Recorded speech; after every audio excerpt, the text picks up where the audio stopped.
বলতো পড়লা, আজ এটা কিসের ক্লাস? স্যার, এটা তো ইতিহাসের ক্লাস। ইতিহাস আমার ফেভারিট সাবজেক্ট। তুই ইতিহাস পড়ে এসেছিস তো? হ্যাঁ স্যার, ইতিহাসের গোটা বইটা আমার মুখস্থ। ঠিক আছে, তাহলে আজ তোকে মোগল যুগ থেকে প্রশ্ন করব। মোগল যুগ পড়তে আমার স্যার খুব ভালো লাগে। ঠিক আছে, আপনি প্রশ্ন করুন।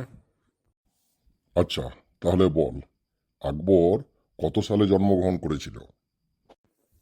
একটু স্যার আপনি কি প্রশ্ন করলেন? এই উত্তরটা তো বইয়ে কোথাও নাই। কে বলছে বইয়ে নাই? তুই ভালোভাবে পড়েছিস? হ্যাঁ স্যার, বইয়ের কোথাও তো লেখা নাই যে আকবর এত সালে জন্মগ্রহণ করেছিল। এই যে বইয়ে আকবরের নামের পাশে লেখা আছে 1542 থেকে 1605।